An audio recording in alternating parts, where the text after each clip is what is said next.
Cette diapositive a pour objectif de présenter la course en durée au niveau terminal.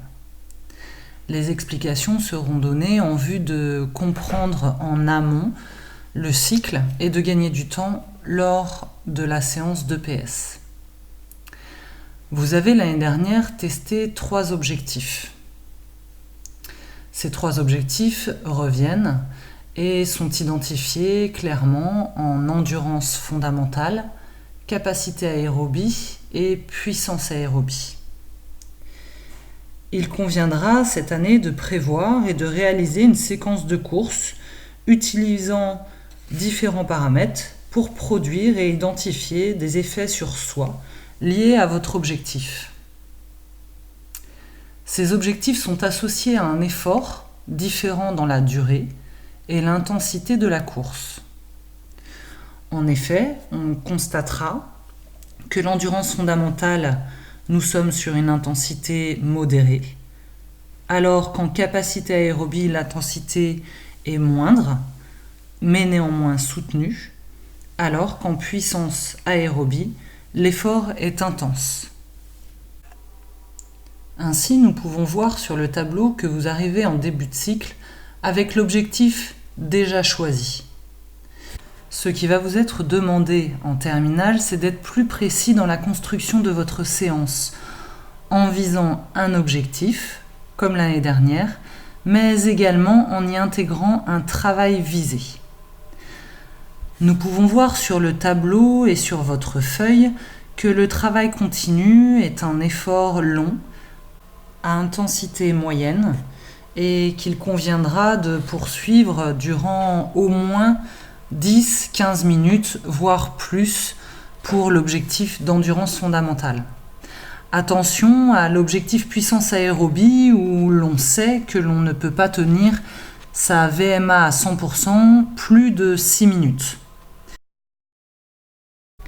Voyons ici ce qui est nécessaire de savoir pour la préparation d'une séquence avec un travail pyramidal. Le travail pyramidal, comme son nom l'indique, tend très fortement vers un miroir en montée, puis en descente sur au moins 3 niveaux de pourcentage de VMA. La récupération entre les changements de vitesse n'est pas obligatoire. On privilégiera toujours la récupération active en identifiant bien par le sigle RA sur la construction de la séance. Vous pouvez voir ici 3 axes d'entrée possibles, ce qui multiplie les possibilités dans ce travail pyramidal au niveau de la conception. Prenons d'abord l'entrée par les durées en gardant le même pourcentage de VMA. L'exemple qui est donné est un exemple avec l'objectif capacité aérobie. Vous voyez ici que la pyramide monte au niveau des durées, 3 minutes, 5 minutes, 7 minutes, et qu'elle redescend par la suite en miroir, 5 minutes, 3 minutes.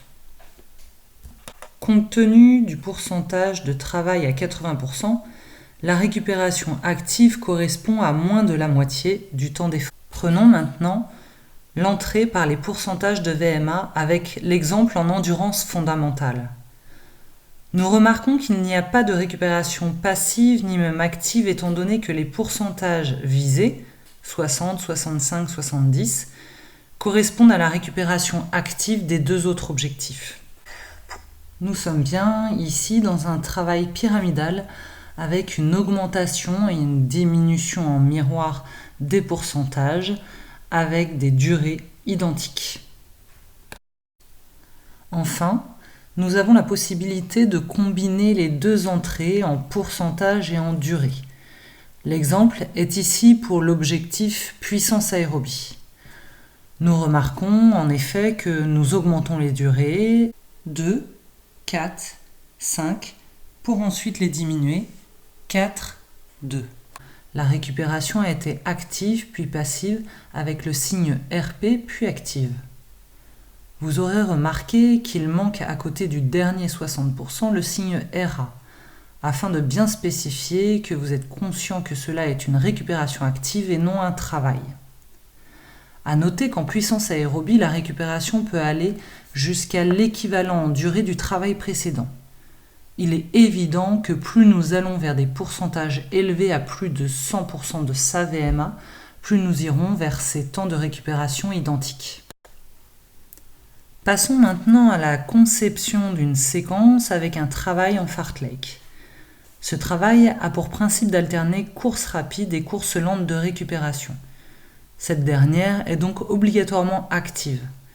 À noter, comme l'indique le premier tableau, que l'objectif endurance fondamentale ne peut choisir ce travail. La récupération varie en fonction de l'effort demandé. Comme dit précédemment, plus on se rapprochera d'un effort maximal, 100, 110, 120, voire 130, plus le temps d'effort est égal au temps de récupération active.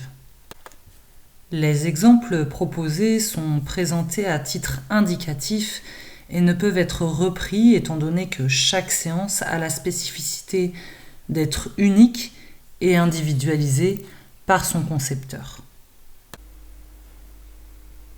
Pour concevoir sa séance de travail, il conviendra de partir de son objectif en se référant au premier tableau afin de rester dans les bons pourcentages de VMA.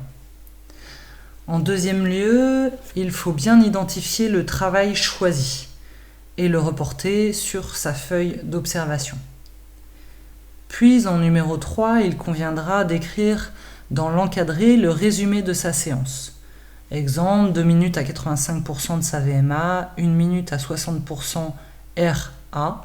Bien s'appuyer sur les exemples pour rester dans une forme d'écriture identique pour tous.